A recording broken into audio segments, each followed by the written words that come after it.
R$ 2, a cédula de menor valor monetário no Brasil. Para a obra missionária, ela é de maior valor. Demonstre sua generosidade. Faça agora um Pix de pelo menos R$ 2 utilizando a chave eufaçomissões2reais@gmail.com. Pronto! Em poucos segundos sua ajuda estará beneficiando algum missionário ou projeto social. Exercite sua generosidade. Ajude a Secretaria Nacional de Missões das Assembleias de Deus a fazer o que precisa ser feito. Realização: Sename, CGADB, apoio CPAD.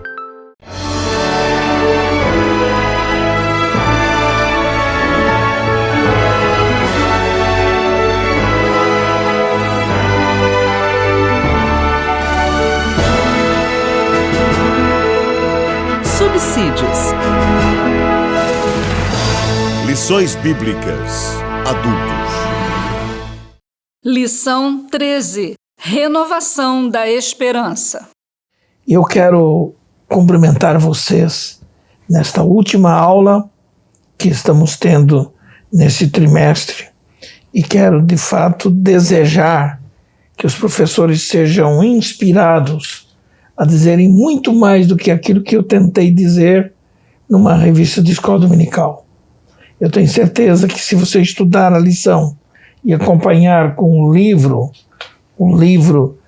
e o Verbo se fez carne, isso ele vai lhe ajudar a ampliar o seu conhecimento para você apresentar a sua aula perante os seus alunos. Jesus renova a esperança dos discípulos. Eu tenho aqui a nossa leitura básica, é o que está no Evangelho de João, capítulo 20, nos versículos 19 ao 31. É interessante. Eu vou ler apenas um versículo daqui, que diz assim. Versículo 19, o primeiro da nossa leitura da revista. Chegada a tarde daquele dia, o primeiro da semana, e estando fechadas as portas do lugar onde estavam os discípulos, com medo dos judeus, chegou Jesus, pôs-se no meio deles e lhes disse: paz seja convosco. E o versículo 20 ainda diz mais: tendo dito isto, mostrou-lhe as mãos e o lado.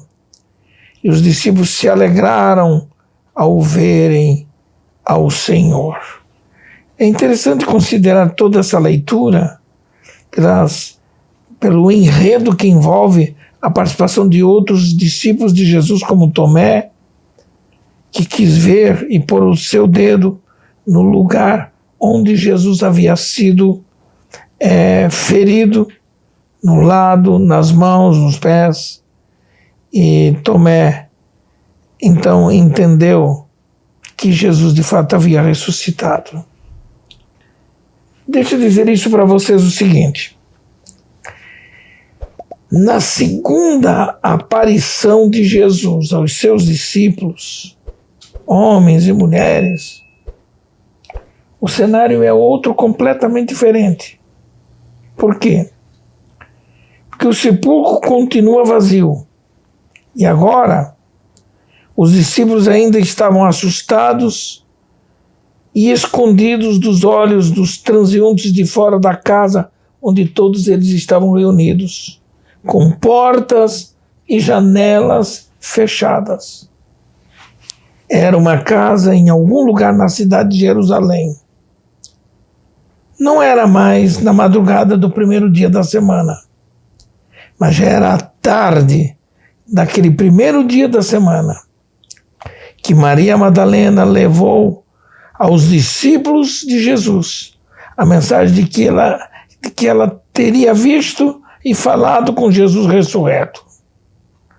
Mas eles, até então, por não terem visto o Mestre antes, estavam céticos de que Maria Madalena tivesse falado e visto Jesus vivo de fato. Na verdade, os discípulos ainda estavam dominados pelo medo dos judeus inimigos e se sentiam desamparados. Por isso preferiam ficar fechados dentro de uma casa. Os discípulos estavam dominados por esse sentimento. A verdade é que eles haviam fugido para suas casas por ocasião da prisão de Jesus. Ficaram de perto apenas vendo de longe Pedro e João. Foram os únicos discípulos que se aproximaram para assistir e ver tudo o que estava acontecendo com Jesus na sua crucificação. 8 dias mais tarde, depois de haverem recebido o Espírito Santo, aqueles discípulos ainda estavam escondidos naquele mesmo lugar. Quando Jesus voltou a aparecer entre eles, por 3 vezes, Jesus lhes disse: paz seja convosco. É interessante a gente perceber a fragilidade humana, dos sentimentos, os medos embutidos na mente de cada um deles. E nós temos alguns fatos interessantes.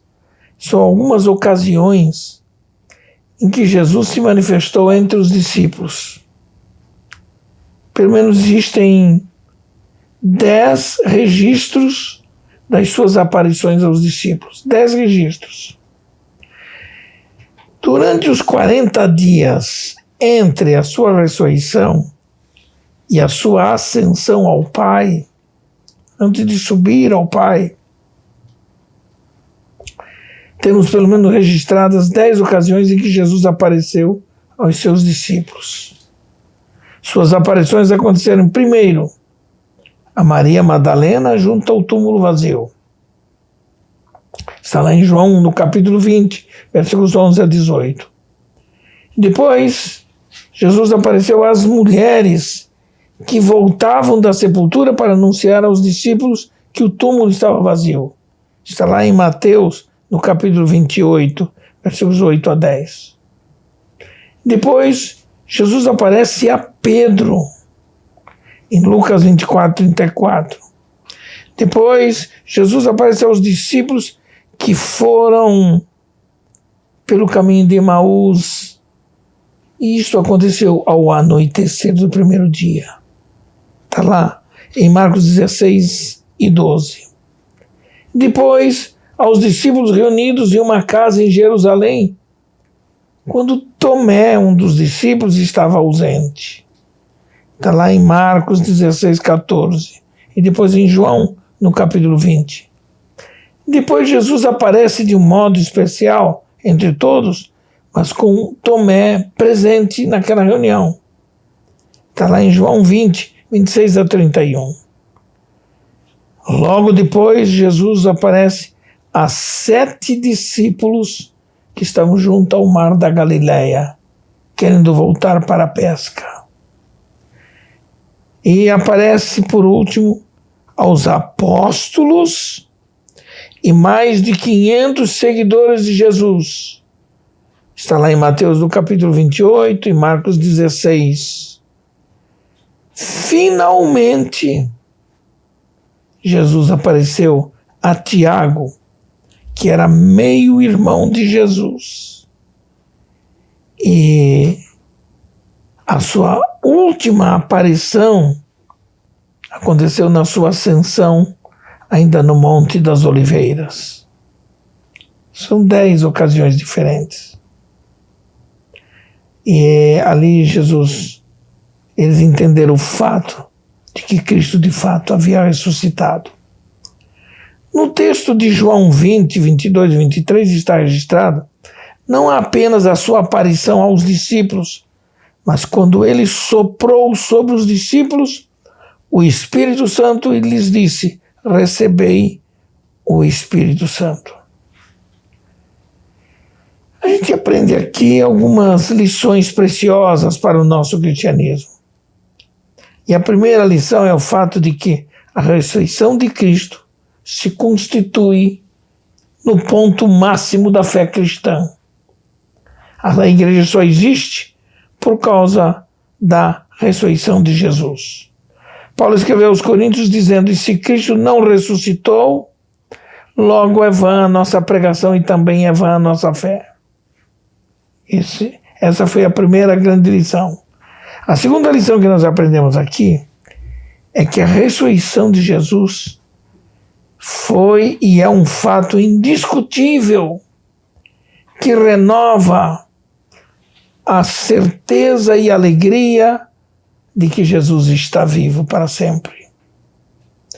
A terceira lição que aprendemos aqui para o nosso cristianismo, tirando da história da ressurreição, é a renovação da esperança e do cumprimento da ressurreição dos mortos em Cristo Jesus, que aparece lá em 1 Tessalonicenses 4, versículos 14 ao 16. Muito bem. Vamos considerar aqui, por exemplo, um pouquinho, quase que repetindo alguns aspectos das lições anteriores, mas descobrindo algumas coisas interessantes a mais. O fato histórico da ressurreição de Cristo está lá em João, no capítulo 20, e diz assim o texto 20, no versículo 1. E no primeiro dia da semana, Maria Madalena foi ao sepulcro de madrugada, sendo ainda escuro, e viu a pedra tirada do sepulcro. O versículo 9 diz, porque ainda não sabiam a Escritura, que diz que era necessário que ressuscitasse dos mortos. E o versículo 10 diz assim, tornaram, pois, os discípulos para casa. É interessante perceber esse fato histórico. Mas, lá em Lucas, ele registrou o fato do túmulo vazio. Já dissemos anteriormente, para fortalecer esse fato, que nós precisamos considerar algumas coisas típicas, por exemplo, dos costumes romanos. Por exemplo, naquele tempo, os romanos tinham a prática de deixar a vítima da crucificação exposta ao relento e às aves de rapina, bem como alguns animais carnívoros que apareciam para comer as carnes dos corpos expostos depois de mortos.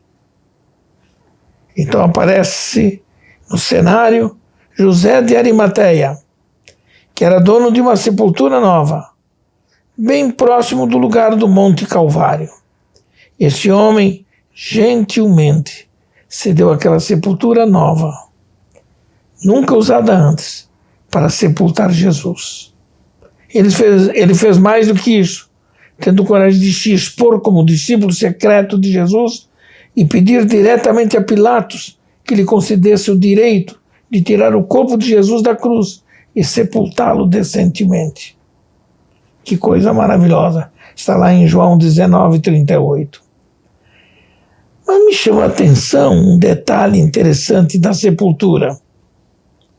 Eu chamo de a pedra redonda. A pedra redonda ela não foi feita com cimento e areia e pedregulhos. Era uma pedra que foi cortada e era enorme e era muito pesada. João 21 está dizendo, e viu a pedra tirada do sepulcro. A sepultura não era na terra nua, típica das covas feitas para as pessoas comuns de classes mais pobres. Não. A sepultura de Arimateia havia sido cavada numa rocha típica das sepulturas dos ricos. E a pedra tinha a forma de um disco rochoso que podia ser girado, ou que podia ser girada dentro de uma canaleta feita na pedra, na parte baixa da sepultura, onde o disco de pedra podia rolar para fechar a sepultura cavada. Ela era cavada interiormente, geralmente com espaço para deitar 1 ou 2 mortos dentro de uma sepultura dessa.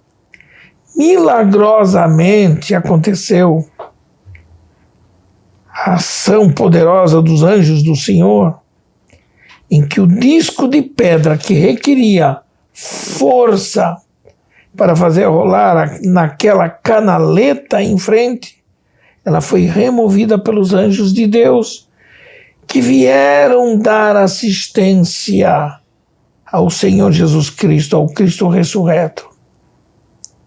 Não há força alguma, física ou espiritual, que impeça a força dos anjos de Deus para demover pedras e portas. Outro detalhe interessante era o selo e a guarda romana, coisas que foram utilizadas para impedir que o corpo fosse roubado dali. Os principais sacerdotes inimigos declarados de Jesus solicitaram que Pilatos ordenasse a guarda do sepulcro. Então disseram: manda que o sepulcro seja guardado com segurança até o terceiro dia, para não se dar o caso de que os seus discípulos vão de noite, o furtem e digam ao povo: ressuscitou dentre os mortos. Assim, o último erro será pior do que o primeiro. Disse-lhes Pilatos: tendes aí uma escolta, ide, guardai-o como acharem melhor. Indo eles, montaram guarda ao sepulcro, lacrando a pedra, e deixaram ali a escolta. Está lá em Mateus, no capítulo 27, versículos 64 ao 66. Outra coisa interessante é que, uma vez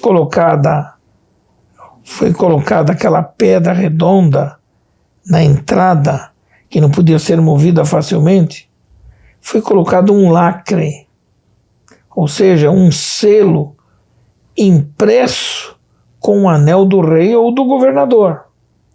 E significava que ninguém podia destruir o lacre do anel do rei ou do governador. A guarda romana, então, foi colocada junto àquele sepulcro para impedir que qualquer pessoa tentasse remover a pedra e viesse a quebrar o selo oficial. Aí tiveram a grande surpresa. A grande surpresa. É interessante como Deus age pelo seu grande poder, para que se efetive os desígnios de Deus. Não há nada que possa impedir o seu cumprimento. Quando Maria Madalena e as outras mulheres perceberam que a pedra redonda e pesada havia sido deslizada para o lado e a entrada do sepulcro estava aberta, notaram que os soldados da guarda romana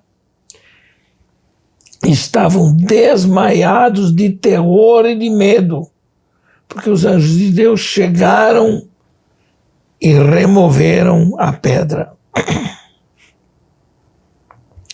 Vamos considerar aqui o seguinte: a mensagem de conforto dos anjos de Deus àquelas mulheres.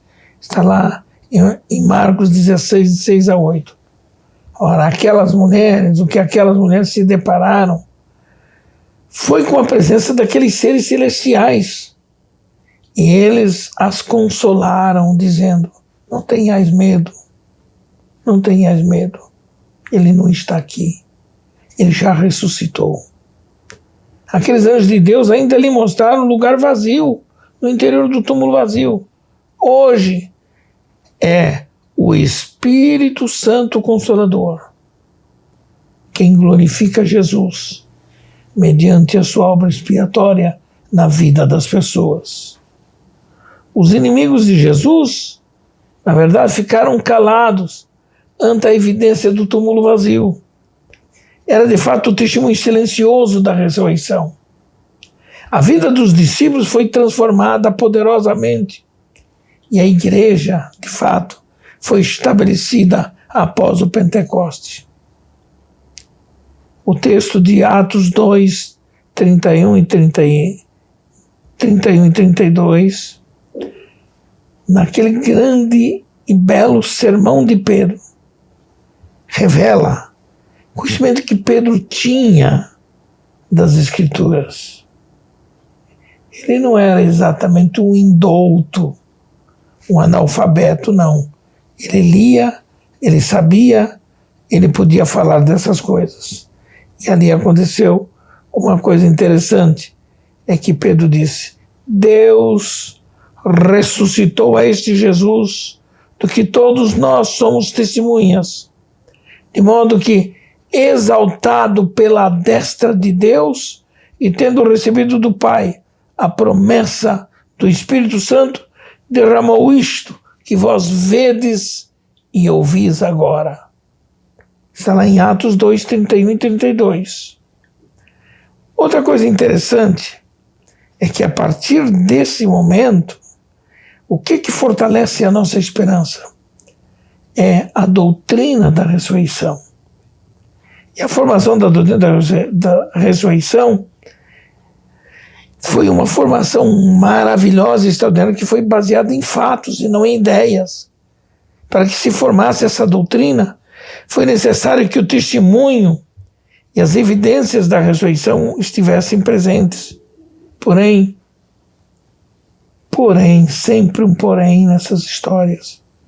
Os inimigos gratuitos de Cristo criaram teorias, as mais fantasiosas, para negar as evidências. Por exemplo, algumas teorias falsas contra as evidências da ressurreição que levantaram. Existem pelo menos 4 teorias criadas para negar o fato da ressurreição de Jesus. A primeira foi a teoria do desmaio. Na teoria do desmaio, os defensores dessa teoria declaram que Jesus nunca morreu. Quando o corpo de Jesus foi colocado no túmulo de José de Arimateia, estava vivo ainda, mas desmaiado. E depois de várias horas de reanimação do coração, o corpo foi reanimado pelo ar frio do túmulo vazio. Então, ele, reanimado pelos seus discípulos, se levantou e partiu daquele lugar. Essa é a teoria do desmaio. A segunda teoria é a teoria do roubo do corpo do Senhor morto. Declaram os adeptos dessa teoria que as autoridades judaicas pagaram e subornaram os soldados para dizerem uma mentira aos que os perguntassem sobre o Cristo ressurreto. Afirmaram ainda que os discípulos vieram durante o tempo em que o corpo ficou na sepultura e roubaram o corpo de Jesus, levando-o para lugar desconhecido. A terceira teoria é chamada a teoria da alucinação. Esse grupo que aceita essa teoria declara que todas as aparições de Cristo após a sua morte, elas foram supostas aparições, que não foram reais. Declaram que o estado de espírito dos discípulos era dominado por grandes emoções, provocando alucinações, com a ideia de que tenham visto alguma coisa, quando de fato não passava de alucinação. Certo escritor escreveu que a Igreja de Cristo, a Igreja cristã, está fundada sobre uma experiência patológica de certas pessoas do primeiro século da nossa era. Se houvesse um neurologista que consultassem, por exemplo, a Pedro e os demais discípulos de Jesus, nunca haveria igreja cristã. É a tentativa de negar essa doutrina da ressurreição. A quarta teoria é a teoria do equívoco. Teoria do equívoco.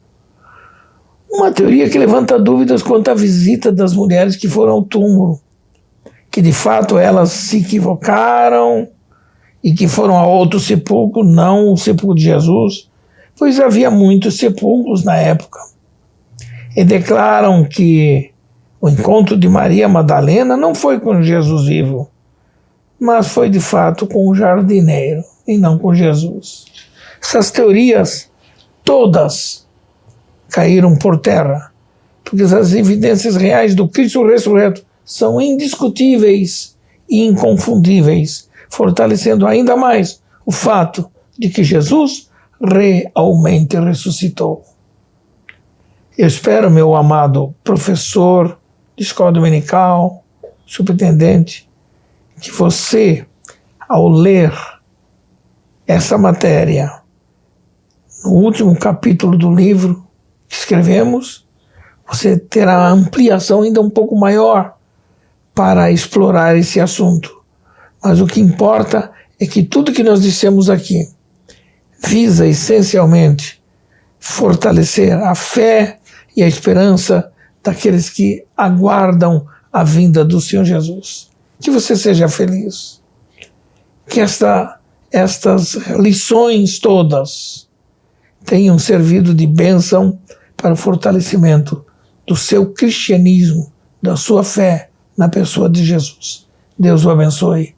Amém e amém.